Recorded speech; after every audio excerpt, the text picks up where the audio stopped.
Hey everybody, Frugal Farmer here. I was just going to use a piece of barn board and then put an antler on it. And I still had some of this metal left, and I had some of these wood pieces from the original structure. So I've got a board on the back of this to attach my drawers and all to, which is there. And I wasn't really big on drilling like that, but that's the only way I could do it and have secure handles. And also I routed out the bottom and the top so I can grab that and pull that.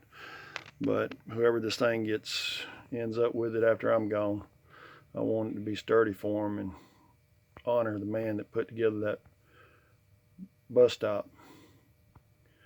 But I'll paint those a little brown to kind of offset the contrast on them.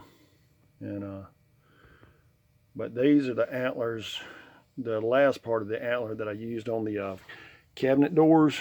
So I don't know. I kept going over how I was going to make these, and this is the only way I was happy with. And the board on the back, I painted the front side of it black because you could see the way I had to do this. And right in there, you can see that board where I painted it. But I've got everything glued. I might put some screws in later on these corners, but I'm all right the way they are right now. I've got the Gorilla Glue, and I had to touch that up. You see it puffing there, but I can wipe that off like about right now. And that'll take care of that. It may puff a little bit more, but not that bad. You see it's doing it right there too because I used it liberally. And there's some little white specks on here. I'll brush that off. And like I did this, like I did the other, I sprayed that metal with a clear lacquer, and I brushed it off and sprayed both sides. And I've even sprayed the horns with lacquer.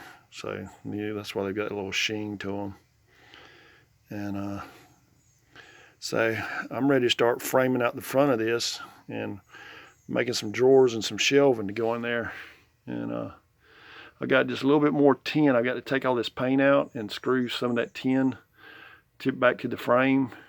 And that'll provide a lot of support for this overall structure. And then I'll do the frame out for the front. And so I can put my drawers in there. Well, not my drawers I wear, but these drawers I've made. And I have plenty of space in that and the cubby hole up top. I did have some door hinges, and I'm going to use those for up top. I'm just going to have to beef that up a little bit on the frame on the back, and nobody will ever see it. Thanks for stopping by. Come back again when you will. Share, comment, like, hit that subscribe button. God bless.